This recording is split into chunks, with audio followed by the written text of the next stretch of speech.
Joyce T വിയിലൂടെ ഞങ്ങളെ ശ്രദ്ധിക്കുന്ന എല്ലാവർക്കും യേശുക്രിസ്തുവിന്റെ നാമത്തിൽ ഞങ്ങളുടെ സ്നേഹവും വന്ദനവും അറിയിക്കുന്നു. പ്രിയപ്പെട്ട ദൈവമക്കളെ, എല്ലാവരും കർത്താവിലെ സന്തോഷമായിരിക്കുന്നു എന്ന് വിശ്വസിക്കുന്നു. കർത്താവ് നിങ്ങളെ ഓരോരുത്തരെയും ധാരാളം അനുഗ്രഹിക്കുമാറാകട്ടെ. ഞങ്ങളുടെ ഈ ചാനലിലൂടെ കടന്നു വരുന്ന സാക്ഷ്യങ്ങളൊക്കെ നിങ്ങൾക്ക് ഓരോരുത്തർക്കും വളരെയധികം അനുഗ്രഹമായി തീരുന്നു എന്ന് ഞങ്ങൾ മനസ്സിലാക്കുന്നു. നിങ്ങളുടെ ആത്മീക ജീവിതത്തിൻ്റെ വർധനവിന് അതൊരു മുഖാന്തരമായി തീരട്ടെ. ഇന്ന് നമ്മോടൊപ്പം അനുഗ്രഹിക്കപ്പെട്ട ഒരു സാക്ഷ്യവുമായി കടന്നു വന്നിരിക്കുന്ന ഒരു കർത്താവിൻ്റെ ദാസിയാണ് പുഷ്പ. ആ പ്രിയ കർത്താവിൻ്റെ ദാസിയെ ജോയ്സ് ടി വിയിലേക്ക് ഞങ്ങൾ ഹാർദവമായി സ്വാഗതം ചെയ്യുന്നു. എന്തുകൊണ്ട് സിസ്റ്ററെ, സന്തോഷമായിരിക്കുന്നോ? സന്തോഷമായിരിക്കുന്നു സിസ്റ്ററെ, സുഖമായിരിക്കുന്നു. ഓക്കെ, കർത്താവ് സഹായിക്കട്ടെ. ജീവിതത്തിലെ കർത്താവ് നടത്തിയ വിധങ്ങൾ, വഴികൾ ഒക്കെ ഉണ്ടെന്ന് മനസ്സിലാക്കുന്നു. അതിലൊക്കെ കടന്നു പോകുന്നതിന് മുന്നമേ നമുക്ക് ദൈവസന്നിധിയിൽ ഒന്ന് പ്രാർത്ഥിക്കാം. ഹല്ലേലൂയ, ഹല്ലേലൂയ, സ്തോത്രം, സ്തോത്രം, സ്തോത്രം. പരിശുദ്ധ കർത്താവേ, നന്ദി നിറഞ്ഞ ഹൃദയത്തോടെ ഞങ്ങളെ വാഴ്ത്തുന്നു, സ്തുതിക്കുന്നു, സ്തോത്രം ചെയ്യുന്നപ്പാ. ഞങ്ങളുടെ മഹാസാന്നിധ്യത്തെ ഞങ്ങളോട് കൂടെ ഇരിക്കുന്നതിനാൽ നന്ദി കർത്താവേ. ഹല്ലേലൂയ. നിങ്ങളുടെ ദാസ്യ ദൈവകരങ്ങളിൽ ഏൽപ്പിച്ച് പ്രാർത്ഥിക്കുന്ന കർത്താവേ, ഹല്ലേലൂയ. എൻ്റെ ദാസിയെ ബലപ്പെടുത്തുന്ന ഒരു അനുഗ്രഹിക്കപ്പെട്ട സാക്ഷ്യം, ഞങ്ങളുടെ നാമം ഉയർത്തപ്പെടുന്ന ഒരു നല്ല സാക്ഷ്യം കേൾക്കുവാൻ പരിശുദ്ധാത്മാവ് ഞങ്ങളെ സഹായിക്കണമേ. കേൾവിക്കാരെ എല്ലാം കർത്താവ് അനുഗ്രഹിച്ചാട്ട്, ദൈവകൃപയിൽ നിറച്ചാട്ട്, യേശു ക്രിസ്തുവിന്റെ നാമത്തിൽ തന്നെ. ആമേൻ, ഹല്ലേലൂയ, ആമേൻ, ആമേൻ, ആമേൻ. ഓക്കെ സിസ്റ്ററെ, നമ്മോടൊപ്പം എവിടെ നിന്നാ ജോയിൻ ചെയ്തിരിക്കുന്നത്? വീട്ടിൽ ആരൊക്കെയുണ്ട്? ഒന്ന് പരിചയപ്പെടുത്തിയാട്ട്. എന്റെ പേര് പുഷ്പം എന്നാണ്. ഞാനിവിടെ തിരുവനന്തപുരം കവടിയാർ എന്ന് പറയുന്ന സ്ഥലത്താണ് താമസിക്കുന്നത്. എന്റെ വീട്ടിൽ ഇപ്പോൾ എന്റെ ഭർത്താവും എന്റെ 2 മക്കളും ഭർത്താവിന്റെ അമ്മയും ഉണ്ട്. ഞങ്ങൾ ഇത്രയും പേരാണ് ഇപ്പം താമസിക്കുന്നത് ഇവിടെ. ഓക്കെ, കർത്താവ് സഹായിക്കട്ടെ. ഞാൻ ഇനിയുള്ള സമയം ഞാൻ സിസ്റ്ററിന് നൽകി തരികയാണ്. സിസ്റ്ററിന്റെ ജീവിതത്തിന്റെ അനുഭവം, സിസ്റ്ററിന്റെ ചെറുപ്പം മുതലുള്ള എല്ലാ അനുഭവവും സിസ്റ്ററിന് ഷെയർ ചെയ്യാവുന്നതാണ്. ഓക്കെ, അതിനുള്ള സമയം ഞാൻ നൽകി തരികയാണ്. ഓക്കെ സിസ്റ്ററെ, കർത്താവ് സഹായിക്കട്ടെ. Thank you, thank you. ദൈവത്തിന്റെ നാമം മഹത്വപ്പെടുമാറാകട്ടെ. ജോയ്സ് ടി വിയിലൂടെ ഇപ്രകാരം എന്റെ ഒരു സാക്ഷ്യം പറയുവാൻ ദൈവം എനിക്ക് നൽകിയ അവസരത്തിന് ദൈവത്തിന് സ്തോത്രം ചെയ്യുന്നു. എനിക്ക് ഇപ്രകാരം അവസരം നൽകിയ ഇതിന്റെ നന്ദിയും അറിയിക്കുന്നു. സമയത്ത് ഞാൻ പറഞ്ഞത് എന്റെ പേര് പുഷ്പം എന്നാണ്. ഞാൻ താമസിക്കുന്നത്, ജനിച്ചത് തിരുവനന്തപുരത്ത് തന്നെയുള്ള കാട്ടാക്കട കൊട്ടക്കൂട് എന്ന് പറയുന്നൊരു സ്ഥലത്താണ് ഞാൻ ജനിച്ചത്. എന്റെ മാതാപിതാക്കള് കത്തോലിക്ക ബാക്ക്ഗ്രൗണ്ടിലുള്ളവരായിരുന്നു. അങ്ങനെ കുഞ്ഞുനാളിലെ കത്തോലിക്ക സഭയുമായിട്ട് ബന്ധപ്പെട്ടാണ് ഞങ്ങളുടെ ജീവിതം ആരംഭിച്ചത്. എന്റെ പപ്പ ഒരു തികഞ്ഞ ഭക്തനായിരുന്നു, കത്തോലിക്ക സഭയുടെ ഭക്തനായിരുന്നു. എന്നാൽ എന്റെ അമ്മച്ചി, പിതാവിന്റെ അമ്മ, ആദ്യ കാലത്തെ ഒരു വിശ്വാസിയായിരുന്നു. ഞാൻ എന്റെ ബാല്യം ചിലവഴിച്ചത് എന്റെ അമ്മച്ചിയോടൊപ്പമായിരുന്നു. അത് മുഖാന്തരമായി അമ്മച്ചിയുടെ പ്രാർത്ഥനയും സന്ധ്യയ്ക്കുള്ള പ്രാർത്ഥനയും ദൈവവചന വായനയൊക്കെയും എന്നെ വളരെ സ്വാധീനിക്കുവാനായിട്ട് ഇടയായി തീർന്നിട്ടുണ്ട്. അപ്രകാരം തന്നെ ഈ കത്തോലിക്ക സഭയിൽ പോകുന്നെങ്കിൽ തന്നെയും സന്ധ്യാസമയത്ത് അമ്മച്ചിയോടൊപ്പം തന്നെ പ്രാർത്ഥനയ്ക്കൊക്കെയും പങ്കെടുക്കുവാനായിട്ട് ദൈവം എനിക്ക് കൃപ നൽകി. എന്റെ വളരെ കുഞ്ഞിലെയുള്ള ഓർമ്മയാണ്. ഞങ്ങളുടെ അന്നത്തെ കാലത്ത് ഞങ്ങളുടെ ആ സ്ഥലത്ത് കറണ്ടോ അങ്ങനെ യാതൊരു സൗകര്യമില്ലാത്ത, വളരെ കാട്ടാക്കട എന്ന് പറയുന്ന സ്ഥലം വളരെ ഒരു റൂറൽ ആയിട്ടുള്ള ഒരു സ്ഥലമാണ്. അതിന്റെയും ഒരുപാട് ഉൾപ്രദേശം എന്ന് പറയും. ഒരു വാഹന സൗകര്യമോ ആതുരിതമായിരിക്കുന്ന ഒരു ഫെസിലിറ്റീസ് ഒന്നും ഇല്ലാത്ത ഒരു സ്ഥലത്താണ് ഞാൻ ജനിക്കപ്പെട്ടത്. എന്റെ അമ്മേനെ വീട്ടിലാണ് പ്രസവിച്ചത്. കാരണം ഒരു ഹോസ്പിറ്റലിൽ പോകാനുള്ള ഒരു സാഹചര്യവും പോകണമെങ്കിൽ തന്നെ വളരെ ഒരു കുന്നൊക്കെ കയറി വേണം റോഡിലെത്താൻ. ഒരു റോഡെന്ന് പറയാൻ ഇന്നും ആ സ്ഥലത്തൊരു ബസ് സൗകര്യം വന്നിട്ടില്ല ഞങ്ങളുടെ ആ പ്രദേശത്ത്. അത്രമാത്രം ഒരു ഉൾപ്രദേശത്താണ് ഞാൻ ജനിക്കപ്പെട്ടത്. അപ്പൊ എന്റെ അമ്മച്ചിയും ഞങ്ങളുടെ വീടും അടുത്തടുത്തായിരുന്നു. അപ്പൊ അമ്മച്ചിയുടെ കൂടെയാണ് താമസിച്ചിരുന്നത്. അപ്പൊ കറണ്ട് എന്ന് പറയുന്ന സാധനമേ അവിടെ ഇല്ല. അപ്പൊ ഞങ്ങൾ ഈ ചൂട്ടൊക്കെ കത്തിച്ചിട്ട് അമ്മച്ചിയുടെ കൂടൊപ്പം ഈ രാത്രി പ്രാർത്ഥനയ്ക്കൊക്കെയും പോയത് എന്റെ നല്ല ഓർമ്മയിൽ എനിക്കുണ്ട്. അപ്പൊ അമ്മച്ചി ഈ വിശ്വാസത്തിൽ വന്നത് കാരണം വളരെ അധികമായിരിക്കുന്ന പ്രയാസങ്ങൾ തന്റെ ജീവിതത്തിൽ അനുഭവിക്കുന്നത് ഞാൻ കണ്ടിട്ടുണ്ട്. കാരണം അപ്പച്ചനോ അമ്മച്ചിയുടെ 4 മക്കളുണ്ട്. 4 മക്കളോ ആരും തന്നെ ഈ രക്ഷയുടെ അനുഭവത്തിൽ ആ സമയം വന്നിട്ടില്ലായിരുന്നു. അമ്മച്ചിയുടെ തൊട്ടടുത്ത വീട്ടിലെ ഒരു ആന്റി ഉണ്ട്. ആ ആന്റിയും അവരുടെ മക്കളുമാണ് ആ പ്രദേശത്ത് നിന്ന് ആദ്യമായി രക്ഷിക്കപ്പെട്ടത്. അപ്പോ ആ അമ്മച്ചിയുടെ നന്നായി പ്രാർത്ഥിക്കുന്ന ഒരു അമ്മച്ചിയായിരുന്നു എന്റെ അമ്മച്ചി. ആ അമ്മച്ചിയുടെ പ്രാർത്ഥനയും വിശ്വാസവും മുഖാന്തരമായി അമ്മച്ചിയുടെ 3 മക്കള് ഒരാളുണ്ട് ഇനിയും വിശ്വാസത്തിൽ വരാൻ. 3 മക്കളും അവരുടെ തലമുറകളൊക്കെയും ദൈവത്തിന്റെ കൃപയാൽ ഇന്ന് രക്ഷിക്കപ്പെട്ട് കർത്താവിനെ സത്യത്തിലും ആത്മാവിലും ആരാധിക്കുന്നു. ഞാൻ ഈ സമയം പറയുന്നത്, നമുക്ക് വേണ്ടി പ്രാർത്ഥിക്കുന്ന ഒരു വ്യക്തി, നമ്മുടെ മാതാപിതാക്കളാവട്ടെ, നമ്മുടെ പൂർവ്വപിതാക്കന്മാരാകട്ടെ, ആരെങ്കിലും ഒരു വ്യക്തി നമ്മുടെ ഭവനത്തിൽ നമുക്ക് വേണ്ടി പ്രാർത്ഥിക്കാനുണ്ടെങ്കിൽ നിശ്ചയമായും ദൈവം അവരെയൊക്കെയും കർത്താവിന്റെ സന്നിധിയിൽ അവർ വരുവാനായിട്ടുള്ള ഒരു ഭാഗ്യം അവർക്ക് കൊടുക്കും. അതെന്റെ ജീവിതത്തിലെ അനുഭവമാണ്. അപ്പൊ അമ്മച്ചിയുടെ പ്രാർത്ഥനയൊക്കെയും കണ്ടാണ് ഞാൻ വളർന്നത്. എന്നിരുന്നാൽ തന്നെയും എന്റെ പപ്പ ഭയങ്കരമായിട്ട് കത്തോലിക്ക ഭക്തനായിരുന്നു. ഞങ്ങള് തികഞ്ഞ കത്തോലിക്ക വിശ്വാസത്തിലാണ് ഞങ്ങളെ വളർത്തിക്കൊണ്ടുവന്നത്. അങ്ങനെ ഇരുന്ന സാഹചര്യത്തിൽ ഏകദേശം ഞാൻ 3-ാം ക്ലാസ്സിൽ പഠിക്കുമ്പോൾ എന്റെ പപ്പയെ അമ്മയെ പറ്റി പറയുകയാണെങ്കിൽ രണ്ടുപേരും, ഞാൻ പറഞ്ഞല്ലോ, അവർ അത്രമാത്രം വളരെ ഒരു റൂറൽ ആയിട്ടൊരു ഏരിയ താമസിച്ചു. വിദ്യാഭ്യാസം ഒന്നും രണ്ടുപേർക്ക്, എന്റെ പപ്പ 2-ാം ക്ലാസ് വരെ പഠിച്ചുള്ളൂ. ഇപ്പോഴും നന്നായിട്ട് എഴുതാൻ അറിയില്ല, ദൈവകൃപയാൽ വായിക്കാൻ പറ്റും. എന്റെ അമ്മയ്ക്കും അത്രമാത്രം വിദ്യാഭ്യാസമേ ഉള്ളൂ. അപ്പോ അങ്ങനെയുള്ള സാഹചര്യത്തിൽ വളരെ ദാരിദ്ര്യമായിരിക്കുന്ന സാഹചര്യത്തിലാണ് അവർ ജീവിച്ചത്. എന്റെ പപ്പ ഭവനത്തിലെ മൂത്ത മകനായിരുന്നു. എന്റെ അമ്മയുടെ ഭവനത്തിലെ 8ാമത്തെ മകളായിരുന്നു. അപ്പോ അങ്ങനെയുള്ള സാഹചര്യത്തിൽ പപ്പ ഈ ഭവനത്തിന് വേണ്ടി, അതായത് 2 സഹോദരിമാരുണ്ടായിരുന്നു, അവർക്കൊക്കെയും വേണ്ടി കുഞ്ഞുനാള് മുതലേ എന്റെ അപ്പച്ചനോട് ഒപ്പം തന്നെ കാർഷികമായിരിക്കുന്ന പണിയിലൊക്കെ ഏർപ്പെട്ട് വളരെ അധ്വാനിക്കുന്ന ഒരു വ്യക്തിയായിരുന്നു. അങ്ങനെ അധ്വാനിച്ചുകൊണ്ടിരുന്ന സാഹചര്യത്തില് കുറച്ച് പൈസയൊക്കെ, വിവാഹമൊക്കെ കഴിഞ്ഞു, കുറച്ച് പൈസയൊക്കെ കയ്യിൽ വന്നപ്പോ എങ്ങനെയെങ്കിലും ഒന്ന്, കുഞ്ഞിലെ തൊട്ടേ കഷ്ടപ്പെടുകയില്ല, കുറച്ച് പൈസ വന്നപ്പോ എങ്ങനെയെങ്കിലും ഒന്ന് രക്ഷപ്പെടണം, മക്കളെയൊക്കെ ഒന്ന് നല്ല നിലയിൽ പഠിപ്പിക്കണം, ഈ സാഹചര്യത്തിൽ നിന്ന് രക്ഷപ്പെടണമെന്ന് ചിന്തിച്ചിട്ട് ഒരു ലോറി വാങ്ങുവാനായിട്ട് ഇടയായി തീർന്നു. ലോറി വാങ്ങിയപ്പോൾ ഞാൻ നേരത്തെ പറഞ്ഞതുപോലെ ആ സ്ഥലത്ത് ഒരു വാഹനം ഇടുന്നതിനോ വാഹനം ഓടിക്കുന്നതിനുള്ള റോഡോ അങ്ങനത്തെ യാതൊരു സാഹചര്യവും ഇല്ലായിരുന്നു. അപ്പൊ പപ്പയുടെ അപ്പന്റെ സഹോദരി ഈ കുടപ്പനക്കുന്ന് എന്ന് പറയുന്ന സ്ഥലത്ത് താമസം ഉണ്ടായിരുന്നു. അപ്പൊ അവർക്ക് അവരുടെ മക്കളൊക്കെ ആയിട്ട് പപ്പയ്ക്ക് നല്ല ബന്ധമായിരുന്നു. അപ്പൊ അവര് പറഞ്ഞ്, ഇവിടെ ആകുമ്പോഴത്തേനും നല്ല സാഹചര്യമുണ്ട് വാഹനമൊക്കെ ഓടിക്കുന്നതിന്. അങ്ങനെയൊക്കെ പപ്പയെ പറഞ്ഞ് പപ്പ ഇവിടെ ലോറിയുമായിട്ട് ഞങ്ങള് ഈ കുടപ്പനക്കുന്നിന്റെ പ്രദേശത്ത് ഞാൻ 3-ാം ക്ലാസ്സിൽ പഠിക്കുമ്പോൾ കടന്നു വരാനായിട്ട് ഇടയായി തീർന്നു. തുടർന്ന് ഞങ്ങൾ മേരിഗിരി എന്ന് പറയുന്ന കുടപ്പനക്കുന്നിലുള്ള ഒരു കത്തോലിക്ക പള്ളിയിൽ പോവുകയും അവിടെ ഒരു വീട് വാടകയ്ക്കെടുത്ത് താമസിക്കുകയാണ് ചെയ്തത്. അപ്പോ അങ്ങനെ ആയിരുന്ന സാഹചര്യത്തില് പപ്പ ഒന്നിനു പുറകെ ഒന്നായി പല ലോറികളൊക്കെ എടുത്തു. ഞാൻ നേരത്തെ പറഞ്ഞല്ലോ, പപ്പയ്ക്ക് എഴുത്തും വായനയൊന്നും അറിഞ്ഞുകൂടായിരുന്നു. അപ്പോ അതിൻ്റെതായിട്ടിരുന്ന ബുദ്ധിമുട്ടുകളൊക്കെ കാരണം പലരാല് പറ്റിക്കപ്പെട്ടെന്ന് പറയാം. പിന്നെ ദൈവത്തിന് തീർച്ചയായിട്ടും ഞങ്ങളുടെ കുടുംബത്തെ കുറിച്ച് ഒരു പദ്ധതി ഉണ്ടായിരുന്നു. ഒരു വ്യക്തിയെ ഇപ്രകാരം കൊണ്ടുവരണമെന്ന് ദൈവത്തിന് ഒരു പദ്ധതി ഉണ്ട്. നമ്മുടെ അമ്മയുടെ ഉദരത്തിൽ നമ്മൾ ഉരുവാകുന്നതിന് മുമ്പേ സ്വർഗത്തിലെ ദൈവം നമ്മളെ കണ്ടിരിക്കുന്ന എന്നാണ് വചനം പറയുന്നത്. അപ്പോ അനേകർക്ക് ലഭിക്കാത്ത ഭാഗ്യം, കർത്താവിനെ കണ്ടുമുട്ടുവാൻ ഞങ്ങൾക്കൊരു ഭാഗ്യം ഉണ്ടായി.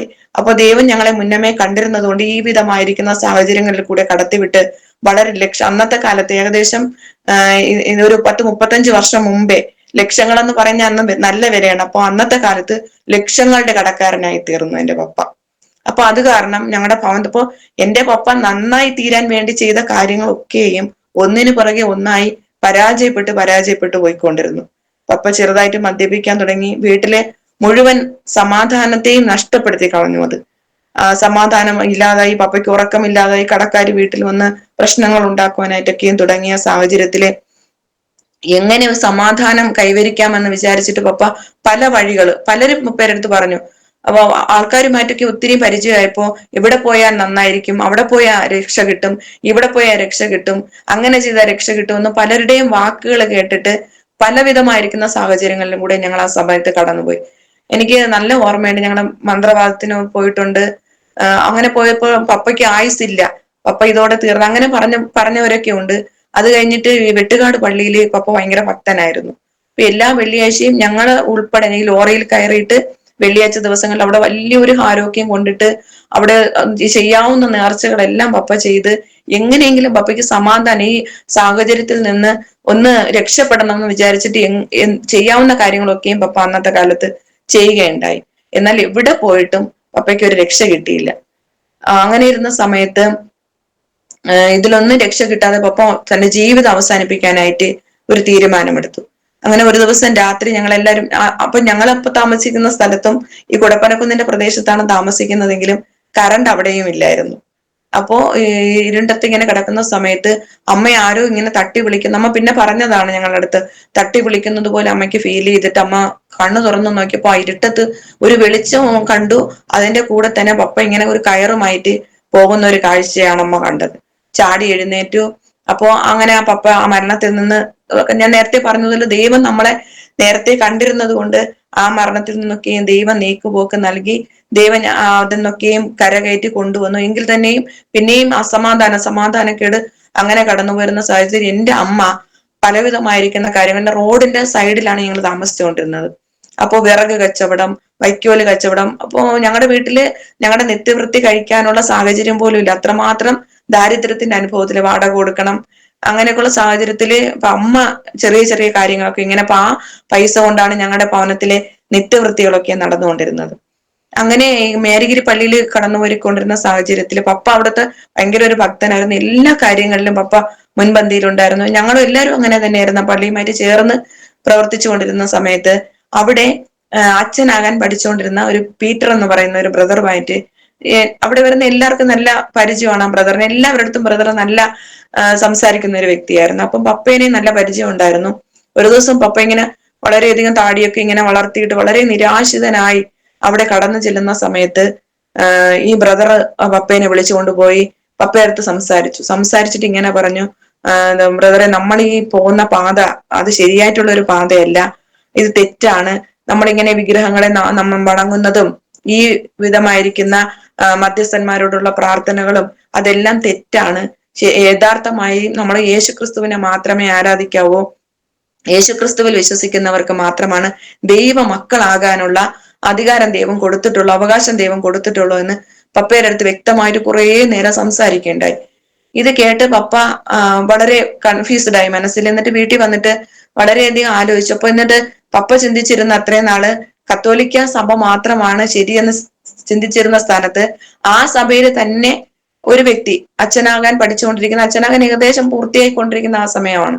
അപ്പൊ ആ ഒരു വ്യക്തി ഇത് തെറ്റാണ് എന്ന് പറഞ്ഞപ്പോൾ അത് തന്നെ വളരെ ചിന്തിപ്പിക്കുകയുണ്ടായി. അപ്പൊ അതിൽ ഈ പറഞ്ഞതിൽ എന്തോ സത്യമുണ്ടെന്ന് താൻ മനസ്സിലാക്കിയിട്ട് പിന്നെ ആ ബ്രദറിന്റെ അടുത്ത് പോവുകയും അപ്പം ബ്രദർ ദൈവവചനത്തിൽ നിന്ന് സത്യങ്ങളൊക്കെയും പപ്പയോട് പറയുകയുണ്ടായി. എന്നിരുന്നാൽ തന്നെയും പപ്പയുടെ ഈ വിശ്വാസം ഞങ്ങളുടെ അടുത്ത് വന്ന് സംസാരിച്ചു.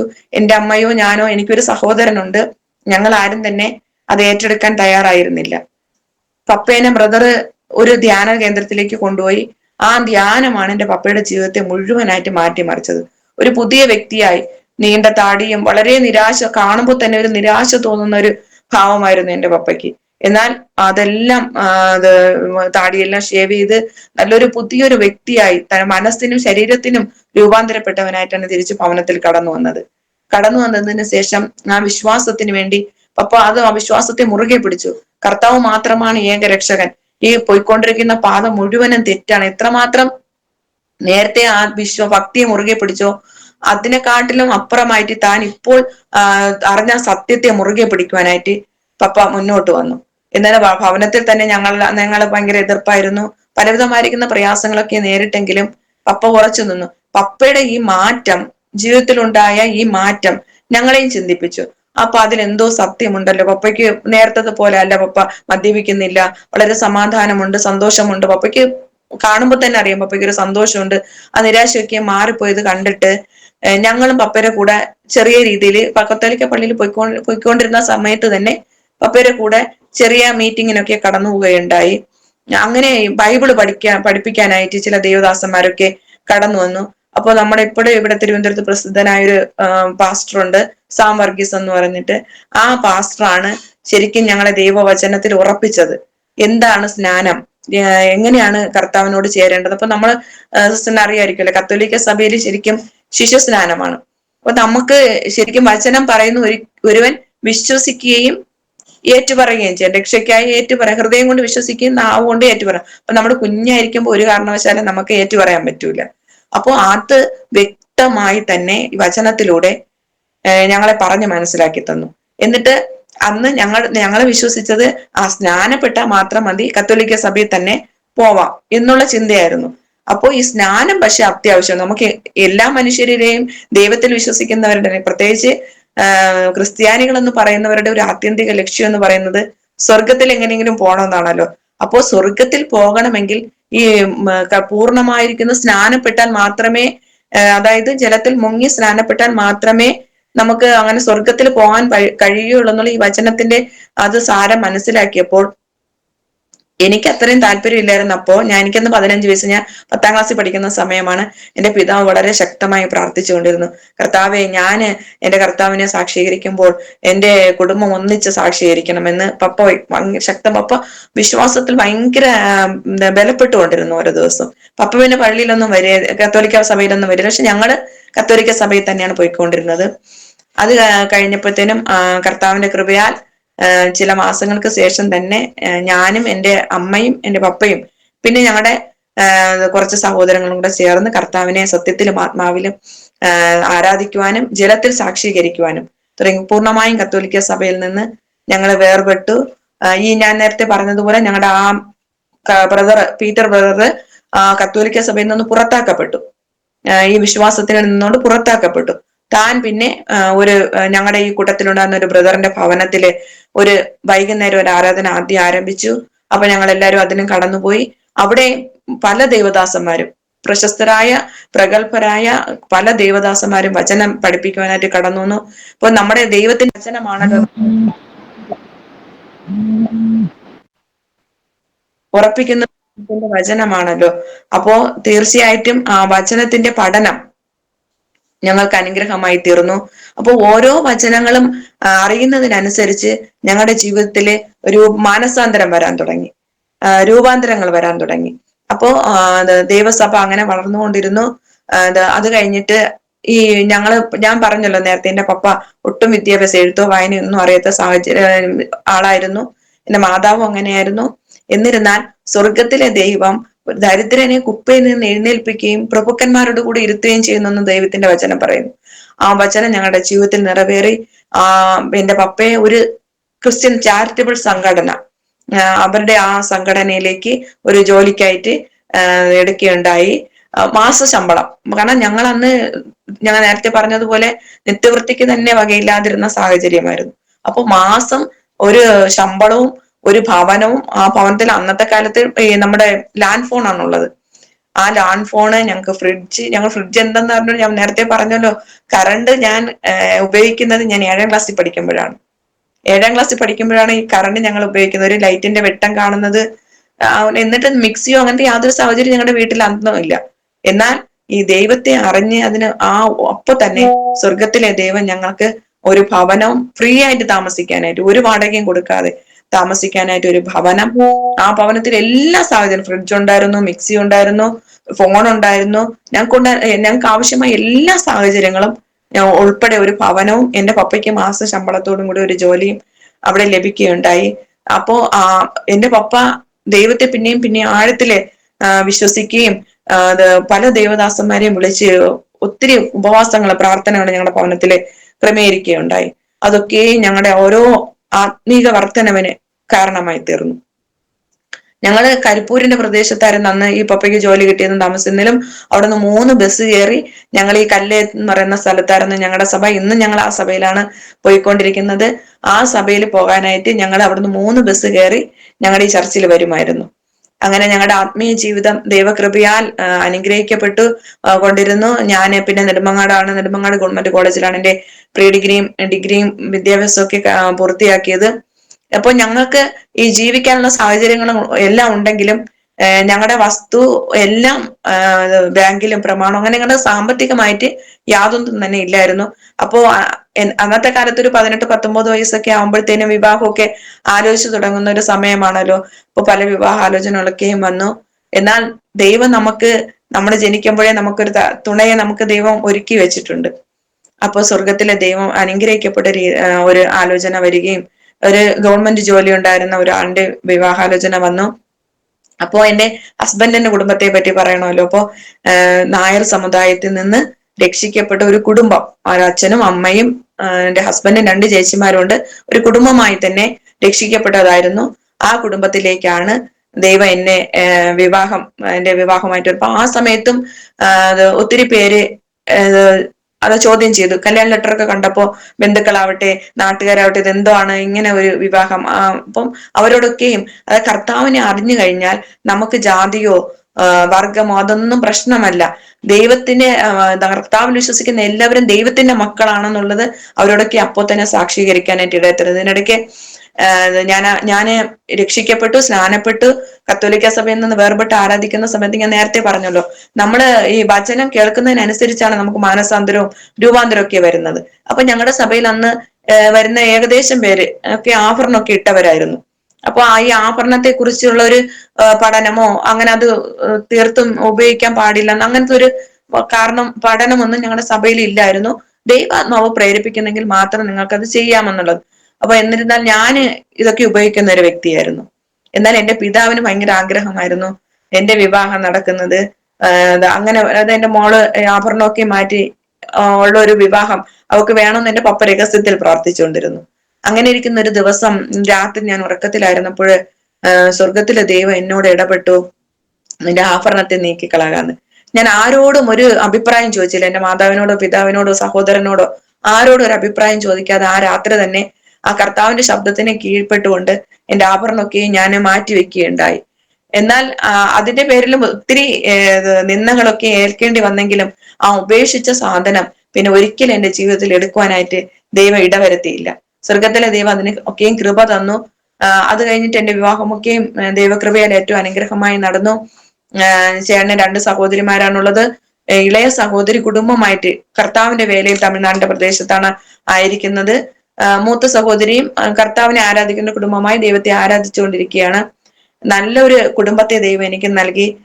എന്റെ പിതാവ്, ഞാൻ അച്ഛൻ എന്നാണ് വിളിക്കുന്നത്, എന്റെ അച്ഛന് വളരെ ദൈവകൃപയുള്ള ഒരു വ്യക്തിയായിരുന്നു. കർത്താവിന് വേണ്ടി വളരെയധികം ഗാനങ്ങളൊക്കെ എഴുതുകയും അത് പ്രബോധനങ്ങൾ നടത്തുകയും സഭയിൽ വളരെ ആക്റ്റീവായിട്ട് നല്ല വാർദ്ധക്യത്തിലായിരുന്നെങ്കിലും അച്ഛന് പെൻഷനായതിനു ശേഷമായിരുന്നു എന്റെ വിവാഹമൊക്കെ നടന്നത്.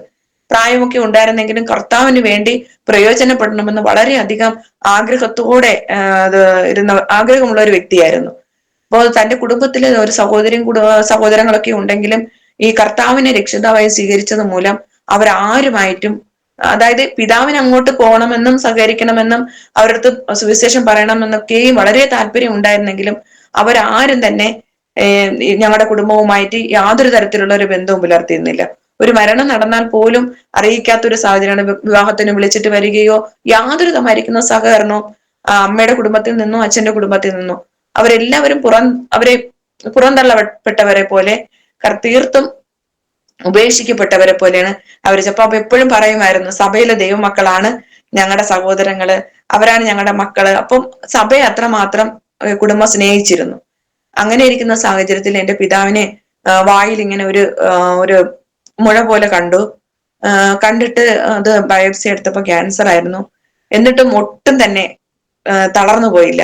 എന്നിട്ട് പറഞ്ഞ ഇനിയും കർത്താവിന് വേണ്ടി പാടും, ഞാൻ ഇനിയും കർത്താവിന് വേണ്ടി പ്രയോജനപ്പെടും, ഞാൻ ഇനിയും പ്രബോധിപ്പിക്കും എന്നൊക്കെ പറഞ്ഞ് വിശ്വാസത്തിൽ ഉറച്ചു നിൽക്കുവാനായിട്ട് ഇടയായിത്തീർന്നു.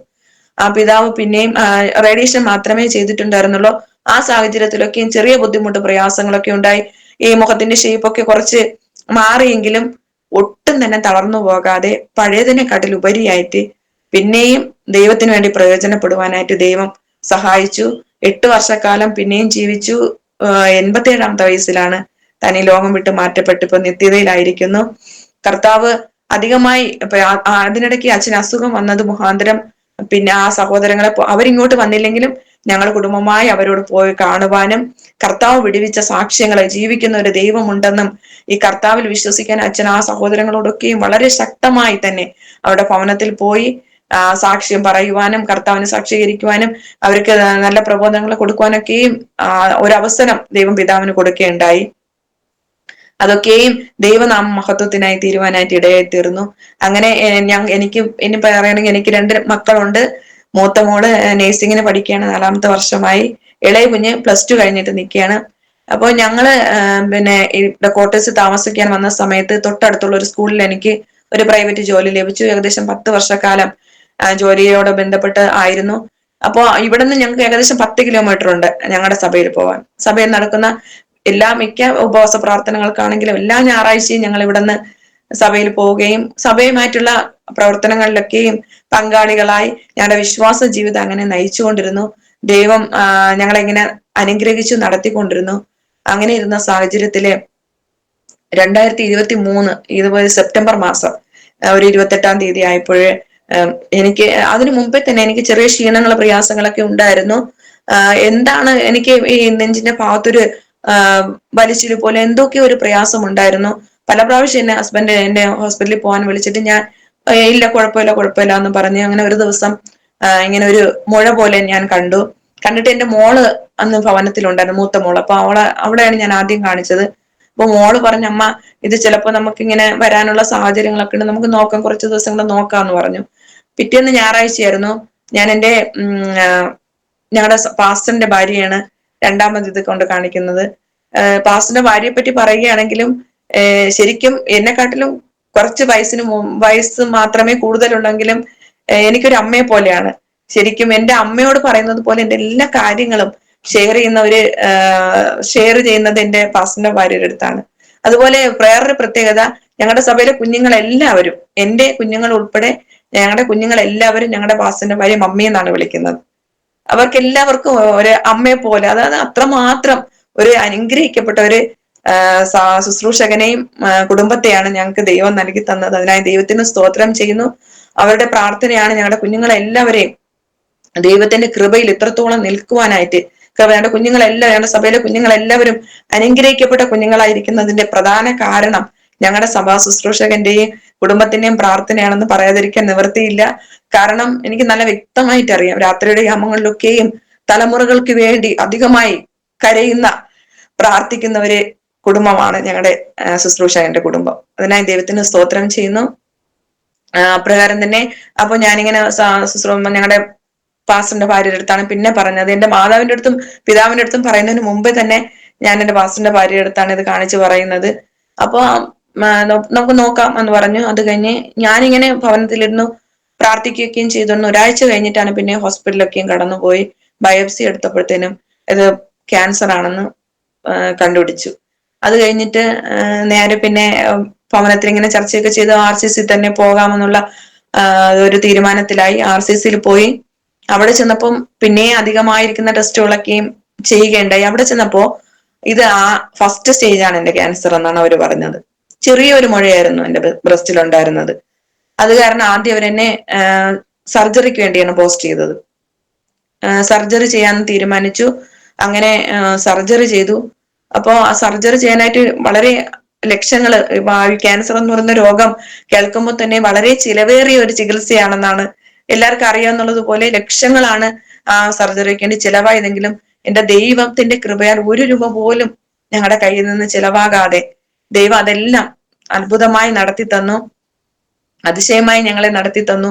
1 രൂപ പോലും ഞങ്ങൾക്ക് ഹോസ്പിറ്റലിൽ ചിലവാക്കേണ്ടി വന്നില്ല. അത് കഴിഞ്ഞിട്ട് എന്റെ അവയവം എടുത്തു മാറ്റണമെന്ന് ആദ്യം ഡോക്ടർ പറഞ്ഞു. എന്നാല് എടുത്തു മാറ്റാതെ തന്നെ സ്വർഗത്തിൽ ദൈവം കൺസർവേറ്റീവ് ഒരു സർജറിയാണ് ചെയ്തത്. ബ്രസ്റ്റ് നിലനിർത്തിക്കൊണ്ട് തന്നെ ഒരു സർജറിയാണ് ചെയ്യുന്നത്. അതൊക്കെയും ഞങ്ങളുടെ സഭയുടെയും എന്റെ മാതാപിതാക്കൾ, എന്റെ പിതാവ് ഇത് അറിഞ്ഞപ്പോൾ വളരെയധികം ഭാരത്തോടെ ഞങ്ങളുടെ കുടുംബം, എന്റെ മക്കളാവട്ടെ എന്റെ ഹസ്ബൻഡ് ആവട്ടെ എല്ലാവരും വളരെയധികം ശക്തിയോടെ പ്രാർത്ഥിച്ചു. അതിനേക്കാളും ഉപരിയായി ഞാൻ നേരത്തെ പറഞ്ഞു ഞങ്ങളുടെ സഭ, ഞാന് രക്ഷിക്കപ്പെട്ട സമയത്ത് തൊട്ട് പോകുന്ന സഭയാണ് ഇപ്പോഴും പോയിക്കൊണ്ടിരിക്കുന്നത്. അപ്പൊ അത്രത്തോളം ഒരു ബന്ധമുണ്ട് സഭയായിട്ട്, എല്ലാ ദൈവമക്കളുമായിട്ട്. അപ്പൊ എനിക്കിങ്ങനെ ഒരു രോഗം വന്നെന്നറിഞ്ഞപ്പോ അത് സഭയിലുള്ള എല്ലാ കുഞ്ഞുങ്ങൾ മുതല് എല്ലാ പിതാക്കന്മാരും എല്ലാവർക്കും ഒരു ഷോക്കായി പോയി. അപ്പൊ അവരെല്ലാവരും ഉപവസിക്കുകയും പ്രാർത്ഥിക്കുകയും നിലവിളിക്കുകയും ഒക്കെ ചെയ്തു ദൈവസന്നിധിയിൽ. എനിക്ക് വേണ്ടി പ്രത്യേക ഉപവാസ പ്രാർത്ഥനകൾ ക്രമീകരിച്ചു. അതുപോലെ ഞാൻ വേറൊരു കാര്യം പറയാൻ, എന്റെ പപ്പ ഞങ്ങളുടെ സഭയുടെ തന്നെ ഒരു സഹ ശുശ്രൂഷകനായിട്ട് വേറൊരു ബ്രാഞ്ച് സഭയിൽ വർക്ക് ചെയ്യായിരുന്നു. അത് കാരണം പപ്പയ്ക്ക് ഒത്തിരി ദൈവദാസന്മാര്, ഞാൻ നേരത്തെ പറഞ്ഞല്ലോ ഞങ്ങള് നേരത്തെ ആയിരുന്ന സമയത്ത് ഉപവാസ പ്രാർത്ഥനകളൊക്കെ അധികമായി ക്രമീകരിക്കാൻ അനേക ദൈവദാസന്മാരും ആയിട്ടും സഭകളുമായിട്ട് എന്റെ പപ്പയ്ക്ക് ബന്ധമുണ്ടായിരുന്നു. അപ്പൊ എനിക്കിങ്ങനെ ഒരു രോഗം എന്ന് അറിഞ്ഞപ്പോഴത്തേനും പപ്പ ഈ ദൈവദാസന്മാരെല്ലാവരെയും വിളിച്ചു പറയുകയും ഒത്തിരി ദൈവദാസന്മാര് എന്നെ കാണാൻ വരികയും പ്രാർത്ഥനകൾ ക്രമീകരിക്കുകയും എന്നോട് ദൂത് പറയുകയും കർത്താവ് എന്നെ ഈ രോഗം എനിക്ക് വന്നത് ഒരിക്കലും മരണത്തിനായിട്ടല്ലെന്നും കർത്താവിന്റെ നാമം മഹത്വപ്പെടേണ്ടതിനായിട്ടാണെന്നും വ്യക്തമായിട്ട് എന്നോട് ദൂത് അറിയിക്കുകയൊക്കെ ചെയ്തിട്ടുണ്ട്. അപ്പോ അവരുടെ സഭകളില് ദൈവസഭകള് അനേക ദൈവസഭകള് എനിക്ക് വേണ്ടി ശക്തമായി പ്രാർത്ഥിക്കുകയുണ്ട്. ഇപ്പൊ എല്ലാ പ്രാർത്ഥനയും എന്റെ ജീവിതത്തിന് വളരെ അനുഗ്രഹമായി തീർന്നു. അവരെല്ലാം പ്രാർത്ഥനയ്ക്ക് ഈ സമയം അവരൊക്കെയും ദൈവനാമത്തിൽ നന്ദി പറയുകയാണ്. അപ്രകാരം തന്നെ സർജറിയൊക്കെയും കഴിഞ്ഞതിന് ശേഷം അവരെന്നെ കീമോയ്ക്ക് വേണ്ടി, അപ്പൊ അതിനു മുമ്പേ തന്നെ ഈ രോഗമാണെന്ന് എനിക്ക് അറിഞ്ഞ സമയത്ത് ഞാൻ എന്റെ മക്കളുടെ അടുത്ത് പറഞ്ഞു, എനിക്കിനിയിപ്പോ കീമോയ്ക്ക് ചെയ്യേണ്ടി വരുമായിരിക്കുമല്ലോ. അപ്പൊ എന്റെ മുടിയൊക്കെയും പൊഴിഞ്ഞ് ഞാൻ വല്ലാത്തൊരു രൂപത്തിൽ, അപ്പൊ എന്തോ എനിക്ക് അറിയത്തില്ല, എന്റെ കീമോ ചെയ്യുന്നത് എനിക്ക് വേണ്ട, കീമോ എനിക്ക് വേണ്ട, എനിക്ക് കീമോ ചെയ്യണ്ട എന്നിങ്ങനെ പറഞ്ഞു. അത് കഴിഞ്ഞിട്ട് ഞങ്ങളുടെ കൂട്ടായ്മയിൽ ഒരു ഉപവാസ പ്രാർത്ഥനയ്ക്ക് കർത്താവിന്റെ ഒരു ദാസൻ വന്നിട്ട് പറഞ്ഞു, ഒരു സഹോദരി ഇങ്ങനെ എഴുതി വെച്ച് പ്രാർത്ഥിച്ചു, ദൈവം അത്ഭുതം ചെയ്തെന്ന്. അപ്പൊ അത് എനിക്ക് ഭയങ്കരമായിട്ട് എന്നെ സ്ട്രൈക്ക് ചെയ്തു. അപ്പൊ ഞാൻ ഭവനത്തിൽ വന്നിട്ട് ഞാൻ കർത്താവെ, ഞാൻ എന്തോന്നാണ് എഴുതേണ്ടത്, എന്തോന്നാണ് ഞാൻ എഴുതി പ്രാർത്ഥിക്കുന്നത്? അപ്പൊ പെട്ടെന്ന് എന്റെ മനസ്സിൽ നീയല്ലേ പറഞ്ഞു. അപ്പൊ ഞാൻ കർത്താവിന്റെ അടുത്ത് പറഞ്ഞു, കർത്താവിന് കീമോ വേണ്ട, അപ്പൊ അത് തന്നെ എഴുതി പ്രാർത്ഥിക്കാൻ പറഞ്ഞു. അങ്ങനെ ഞാൻ ഒരു ഡയറി എടുത്തിട്ട്, കർത്താവ് എനിക്ക് എന്റെ ശരീരത്തിൽ കീമോയോ റേഡിയേഷനോ ചെയ്യേണ്ടി വരികയില്ല എന്ന് പറഞ്ഞ് ഞാൻ ഡയറിയിൽ ആരോടും പറയാതെ ഞാൻ എഴുതിക്കൊണ്ടിരുന്നു. ഒരു ദിവസം എന്റെ ഇളയ മോള് മാത്രം അത് കണ്ടപ്പോ ഞാൻ ആരോടും പറയണ്ട, ഞാൻ ഇങ്ങനെ എഴുതി പ്രാർത്ഥിക്കണം. അപ്പൊ അങ്ങനെ എഴുതി പ്രാർത്ഥിച്ചുകൊണ്ടിരുന്നു. സർജറി കഴിഞ്ഞിട്ട് അവരെന്നെ കീമോയ്ക്ക് വേണ്ടി പറയുകയുണ്ടായി. അപ്പൊ എന്റെ മനസ്സിന് വളരെ ഭാരമുണ്ടെന്ന് ഞാൻ പുറത്താരോടും പറഞ്ഞില്ല. എന്നാൽ ഹോസ്പിറ്റലിൽ കടന്നുപോയിട്ട് CT സ്കാനും പിന്നെ എടുത്തപ്പോൾ, ബോൺ സ്കാനും CT സ്കാനും ഒക്കെ എടുത്തപ്പോ എന്റെ ലിവറിൽ ഫുള്ള് ക്യാൻസർ സ്പ്രെഡായി. അപ്പൊ ഡോക്ടറിന് എന്നെ ഭയങ്കര അതിശയായി, ഇത് എങ്ങനെ സംഭവിച്ചു? കാരണം ഇത് ഫസ്റ്റ് സ്റ്റേജ് ക്യാൻസർ, ഇങ്ങനെ ഇത്രയും പെട്ടെന്ന് ലിവറിലോട്ട് സ്പ്രെഡ് ആവേണ്ട ഒരു കാര്യവുമില്ല എന്ന് ഡോക്ടർ എന്നോട് പറഞ്ഞു. അപ്പൊ അത് സ്വാഭാവികമായിട്ടും ആദ്യം കേൾക്കുമ്പോ നമുക്ക് അയ്യോ എങ്ങനെ എന്ത് പറ്റി, അപ്പോ ക്യാൻസർ 4th സ്റ്റേജ് ആയിപ്പോയി, ഇനി ഒന്നും ചെയ്യാൻ പറ്റുകയില്ല എന്ന് ഡോക്ടർ ഇങ്ങനെ പറഞ്ഞപ്പോ ഒരു നിമിഷം ഞങ്ങൾക്ക് എല്ലാവർക്കും അതൊരു പ്രയാസമായി തീർന്നെങ്കിലും അവിടെയൊക്കെയും ഉറച്ചു നിൽപ്പാൻ ദൈവമക്കളുടെ പ്രാർത്ഥനയും, കർത്താവ് കരുണ ഉള്ളവരോട് കർത്താവിന് കരുണ തോന്നുന്നു വചനം പറയുന്നു. ആ സമയത്ത് അപ്പോ ആ കർത്താവിന്റെ കരുണ കൊണ്ട് ഉറച്ചു നിൽപ്പാനായിട്ട് ദൈവം സഹായിച്ചു. 3 പ്രാവശ്യം പിന്നെയും കീമോ ചെയ്യാൻ പറഞ്ഞു. 3ാമത്തെ പ്രാവശ്യം അവിടെ ചെന്നപ്പോൾ ഡോക്ടർ എന്റെ അടുത്ത് പറഞ്ഞു, കീമോ റേഡിയേഷൻ ഒന്നും ചെയ്തിട്ട് ഒരു കാര്യവുമില്ല, കാരണം ഇത് ഞാൻ പാലിയേറ്റീവ് ആണെന്നുള്ളൊരു റിപ്പോർട്ടാണ് ഡോക്ടർ എനിക്ക് അവിടെ നിന്ന് തന്നത്. എന്നിരുന്നാൽ തന്നെയും എനിക്ക് പ്രയാസം തോന്നില്ല. ഞാൻ എന്റെ പുറത്തിറങ്ങി വന്നിട്ട് ചേട്ടൻ്റെ അടുത്ത് പറഞ്ഞു, ഡോക്ടർ അസാധ്യമെന്ന് പറയുന്ന സ്ഥാനത്ത് മാത്രമേ സ്വർഗത്തിലെ ദൈവത്തിന് പ്രവർത്തിക്കാൻ കഴിയുള്ളൂ.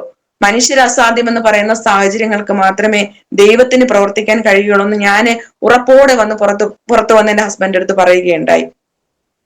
അങ്ങനെ കടന്നു പോകുന്ന സാഹചര്യത്തില് പിന്നെ പലവിധമായിരിക്കുന്ന ഘട്ടങ്ങളിലൂടെ പിന്നെ ഹോസ്പിറ്റലൊക്കെയും കടന്നുപോയി. അപ്പൊ ഞാന് ഈ കീമോ ചെയ്തിട്ട് ആ ഹോസ്പിറ്റലില് ക്ഷീണിച്ച് തളർന്നിരിക്കുന്ന അനേകരെ കാണുകയുണ്ടായി. അപ്പോ സ്വർഗത്തിലെ ദൈവം എന്നെ ഒരു ക്യാൻസർ, എന്നിപ്പോ കണ്ടാല് ആര് കണ്ടാലും എനിക്കിങ്ങനെ ഒരു രോഗമുണ്ടെന്ന് ആരും തന്നെ ഞാൻ പറയാതെ അറിയുകയില്ല. അപ്പോ ദൈവം അത്രത്തോളം അത്ഭുതമായി അതിശയമായി എന്നെ നിർത്തിയിരിക്കുന്നു. അപ്പോ എന്റെ മോള് പഠിക്കുന്ന കോളേജില് അവിടെ ഞാനൊരു സാക്ഷിയായി തീരുവാൻ, എന്റെ മോള് അവിടെ ഫ്രണ്ട്സിനും അവിടെ ടീച്ചേഴ്സിനും അവിടുത്തെ പ്രിൻസിപ്പലിനും എല്ലാവരും അറിയാനായിട്ട് ഇടയായി തീർന്നു എനിക്കിങ്ങനെ ഒരു രോഗമുണ്ടെന്ന്. അപ്പോ അവരെല്ലാവരും മോളോട് പറഞ്ഞു, യേശു കർത്താവ് മാത്രമാണ് ജീവിക്കുന്ന ദൈവം, കർത്താവിന്റെ കൃപ കൊണ്ട് മാത്രമാണ്. എന്റെ മോളോട് പറഞ്ഞു, നീ ഇങ്ങനെ ഇത്രയും ധൈര്യമായിട്ട് ഇരിക്കുന്നത് നിന്റെ ദൈവത്തിന്റെ കൃപ കൊണ്ടാണെന്ന് പറയുവാനായിട്ട് അവിടുത്തെ അധ്യാപകരാണെങ്കിലും അവിടെ എല്ലാം. അപ്പൊ എന്നിലൂടെ കർത്താവിന്റെ നാമമാണ് മഹത്വപ്പെട്ടത്. ജീവിക്കുന്ന ദൈവമുണ്ടെന്ന് ദൈവം എല്ലാവരോടും സാക്ഷീകരിപ്പാൻ തക്കവണ്ണം ഇടയായി തീർന്നു. അപ്രകാരം ഞങ്ങളുടെ ബന്ധുക്കള്, ഞങ്ങളുടെ കസിൻസ് ഒത്തിരി പേരുണ്ട്. ഞാൻ പറഞ്ഞില്ല എന്റെ അമ്മ എന്റെ കുടുംബത്തിലെ 8ാമത്തെ മകളാണെന്ന്. അപ്പൊ അമ്മയുടെ സഹോദരങ്ങള് അവര് എല്ലാവരും രക്ഷിക്കപ്പെട്ടിട്ടില്ല. 1-2 പേര് മാത്രമേ സത്യത്തിലും ആത്മാവിൽ ആരാധിക്കും. എല്ലാവരും ക്രിസ്ത്യാനികളെന്ന് പറഞ്ഞ് കത്തോലിക്ക സഭയിൽ പോകുന്നവരുണ്ട്, CSI പള്ളിയിൽ പോകുന്നവരുണ്ട്, രക്ഷിക്കപ്പെട്ടിട്ടില്ല. അപ്പോ അവരുടെ മുൻപിലൊക്കെയും അപ്പോ കർത്താവിന് ഞങ്ങളാണ് ആദ്യമായിട്ട്, ഞങ്ങളുടെ പപ്പയുടെ കുടുംബത്തിലെന്നാണെങ്കിലും അമ്മയുടെ കുടുംബത്തിലാണെന്നാണെങ്കിലും കർത്താവിനെ പിന്നെ സത്യത്തിലും ആത്മാവിലുമായി ആരാധിക്കാനായിട്ട് ഇറങ്ങിത്തിരിച്ചത് ഞങ്ങളുടെ കുടുംബമാണ്. അപ്പോ അങ്ങനെ ഇരിക്കുന്ന സാഹചര്യത്തില് കർത്താവ് ഇന്നും ജീവിക്കുന്നു എന്ന് അവരോടൊക്കെയും സാക്ഷ്യം പറയുവാൻ തക്കവണ്ണം സ്വർഗത്തിലെ ദൈവം എന്റെ ജീവിതത്തിലൂടെ ഇടയാക്കി തീർത്തു. അപ്രകാരം തന്നെ അനേകരോട് സഭയിലാണെങ്കിലും സഭാ മക്കൾക്കാണെങ്കിലും ദേശത്തിലാണെങ്കിലും ഒക്കെയും അത്ഭുതമായി ഇത് ഞങ്ങളിപ്പോ താമസിക്കുന്ന സ്ഥലത്ത് ഒക്കെയും ഒരു അത്ഭുതമാക്കി ദൈവനെ നിർത്തിയിരിക്കുന്നു. ഞാനിങ്ങനെ ഒരു മീറ്റിങ്ങിന് പോകുന്ന സമയത്ത് ഒരു ദൈവദാസൻ ഒരു ഒത്തിരി ആൾക്കാർ, ഒരു 250 ആൾക്കാരുള്ള സാഹചര്യ സ്റ്റേജിൽ നിന്ന് എന്റെ ഈ അസുഖമോ എന്റെ സാഹചര്യമോ ഒന്നും അറിയാതിരുന്നപ്പോ അവിടെ നിന്ന് പറഞ്ഞു, നിന്റെ ദൈവത്തിന് ഒരു കാര്യവും അസാധ്യമല്ലെന്ന് നിന്റെ ജീവിതത്തിലൂടെ ദൈവം തെളിയിക്കാൻ പോവുകയാണെന്ന് പറഞ്ഞു. ഞാൻ അത് കാര്യം ഏറ്റെടുത്തു. എന്നിട്ട് പ്രാർത്ഥിക്കാൻ തുടങ്ങി. അതാണ് എന്റെ ജീവിതത്തിൽ ഇപ്പോൾ നടന്നുകൊണ്ടിരിക്കുന്നത്. ഇപ്പോൾ കറക്റ്റ് 2 വർഷമാകാൻ പോകുന്നു.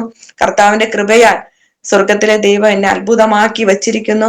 ഡോക്ടർ എന്നെ പാലിയേറ്റീവ് ആണ്, എന്റെ ക്യാൻസർ 4th സ്റ്റേജ് ആണ് എന്ന് പറഞ്ഞ സാഹചര്യത്തിൽ ഒരു കീമോയോ റേഡിയേഷനോ ഒന്നും ചെയ്യാതെ എല്ലാവരുടെയും പ്രാർത്ഥന കൊണ്ട്, എന്റെ ദൈവസഭയുടെ പ്രാർത്ഥന കൊണ്ട്, അനേക ദൈവമക്കളുടെ പ്രാർത്ഥന കൊണ്ട് സ്വർഗത്തിലെ ദൈവം അത്ഭുതമായി എന്നെ നിർത്തിയിരിക്കുന്ന കൃപയ്ക്കായി സ്തോത്രം ചെയ്യുന്നു, സ്തുതിക്കുന്നു. ഇത്രയും നേരം കർത്താവിന്റെ സാക്ഷിയായി നിൽപ്പാൻ ദൈവം എനിക്ക് കൃപ നൽകി. ഇതിന് അവസരം തന്ന പ്രിയ ചാനലിനും അതിന്റെ പ്രവർത്തകരോടും പ്രിയ സിസ്റ്ററിനോടുമുള്ള നന്ദി ഞാൻ അറിയിക്കുന്നു. Amen amen. ഓക്കെ സിസ്റ്ററെ, praise Lord, praise Lord. Cancer 4th stage ആണ്, ലിവർ എല്ലാം ക്യാൻസർ ആണെന്നാണല്ലോ ഡോക്ടർ പറഞ്ഞത്? അതെ അതെ. അപ്പൊ ഒരു മരുന്നും ചെയ്തിട്ടില്ല ഇല്ലയോ? റേഡിയേഷൻ ചെയ്തിട്ടില്ല, ഒരു ഹോർമോണിന്റെ ടാബ്ലറ്റ് കഴിക്കുന്നുണ്ട്. അപ്പം ഇപ്പോൾ എങ്ങനെയുണ്ട്? 2 വർഷത്തിന് ശേഷം വല്ല ടെസ്റ്റുകൾ വല്ലതും ചെയ്തോ? ദൈവത്തിന്റെ കൃപയാൽ ആ ബ്രസ്റ്റിലുള്ള ക്യാൻസർ സെല്ലൊന്നും ഇല്ലെന്നും ലിവറിലുള്ളത് തന്നെ അതെല്ലാം ചുരുങ്ങിപ്പോയെന്നുള്ള റിപ്പോർട്ടാണ് എനിക്ക് കിട്ടിയിരിക്കുന്നത്. 6 മാസം മുന്നേ ഒരു ടെസ്റ്റ് ചെയ്തപ്പം ഒന്നും കൂടെ പറഞ്ഞേ. അതെ, എന്തുവാ ഇപ്പൊ ഒരു CT സ്കാൻ എടുത്ത CT സ്കാനില് ഈ ബ്രസ്റ്റിലും ഒരു ക്യാൻസർ സെല്ലുണ്ടായിരുന്നു. ലിവർ ഫുൾ സ്പ്രെഡ് എന്ന് പറഞ്ഞ സ്ഥാനത്ത് ബ്രസ്റ്റിലുള്ളത് കംപ്ലീറ്റ് ആയിട്ടും ക്യൂർ ആയെന്നും ലിവറിലുള്ളത് അത് ചുരുങ്ങിയിട്ടുള്ള റിപ്പോർട്ടാണ് കിട്ടിയിട്ടുള്ളത്. ആമേൻ, ഹല്ലേലൂയ. ദൈവത്താൽ അസാധ്യമായതൊന്നുമില്ല. ആമേൻ, സ്തോത്രം. ഡോക്ടർ ആമേൻ ആമേൻ. ഡോക്ടർ പാലിയേറ്റീവ് കെയർ ഇനിയും ട്രീറ്റ്മെന്റ് ഒന്നുമില്ലെന്ന് പറഞ്ഞ സ്ഥാനത്ത് കർത്താവ് അത്ഭുതം പ്രവർത്തിച്ചുകൊണ്ടിരിക്കുന്നു ജീവിതത്തിൽ. ആമേൻ ആമേൻ. ഓക്കെ സിസ്റ്ററെ, കർത്താവ് സഹായിക്കട്ടെ. ഓക്കെ, ഇനിയും സിസ്റ്ററിന് കർത്താവ് ആയുസ്സും ആരോഗ്യവും ബലവും ശക്തിയും എല്ലാം തന്ന പൂർണ്ണമായ ഒരു വിടുതൽ തന്ന കർത്താവിന്റെ ഒരു വലിയ സാക്ഷിയാക്കി കർത്താവ് തീർക്കട്ടെ. ദൈവം കർത്താവ് സിസ്റ്ററിനെ അതിനായി ഉപയോഗിക്കട്ടെ. Okay okay. നമ്മുടെ ആയുസ്സും ആരോഗ്യവും എല്ലാം ദൈവത്തിന്റെ ദാനമാണ്, എല്ലാം ദൈവത്തിന്റെ കരങ്ങളിലാണ്. ഓക്കെ സിസ്റ്റർ, ഒരത്ഭുത സാക്ഷ്യമാക്കി കർത്താവ് നിർത്തിയിരിക്കുന്നല്ലോ. Okay okay. കർത്താവ് ഇനിയും സിസ്റ്ററെ കർത്താവ് ഉപയോഗിക്കട്ടെ. ഓക്കെ സിസ്റ്ററെ, ദൈവസന്നിധിയിൽ ഒന്ന് പ്രാർത്ഥിച്ചാട്ടെ. Hallelujah hallelujah. സ്തോത്രം സ്തോത്രം. സ്നേഹമായിരിക്കും ഞങ്ങളുടെ സ്വർഗത്തിലെ ദൈവമേ, ഇപ്രകാരം കർത്താവിന്റെ നാമത്തെ ഉയർത്തുവാൻ എനിക്കൊരു ഭാഗ്യം തന്നതിനായി ദൈവത്തിന് സ്തോത്രം ചെയ്യുന്നു, സ്തുതിക്കുന്നു. ഇതിനെ മുഖാന്തരമായ പ്രിയ ചാനലിലെ പ്രവർത്തകരെ, പ്രിയ ആന്റിക്കായി പ്രാർത്ഥിക്കുന്നവരെയും ദൈവം അനുഗ്രഹിക്കണമേ. ഇത് കേൾക്കുന്ന കേൾവിക്കാരെ എല്ലാവരും ദൈവകരങ്ങളിൽ ഏൽപ്പിക്കുന്ന കർത്താവെ, അനുഗ്രഹമായി തീരുവാൻ തക്കോണം ദൈവം സഹായിക്കണമേ എന്ന് പ്രാർത്ഥിക്കുന്ന കർത്താവെ. ഇതുപോലെ രോഗത്താൽ ഭാരപ്പെടുന്നവരുണ്ടെങ്കിൽ കർത്താവെ, അവർക്ക് എല്ലാവർക്കും ഒരു അനുഗ്രഹവും ആശ്വാസവും വിടുതലുമായി തീരുവാൻ ദൈവമേ അവിടുന്ന് സഹായിക്കണമേ എന്ന് പ്രാർത്ഥിക്കുന്നു. പ്രാർത്ഥന കേട്ടതുകൊണ്ട് സ്തോത്രം ചെയ്യുന്നു, യേശുവിൻ നാമത്തിന്റെ പിതാവേ, ആമേൻ. ആമേൻ.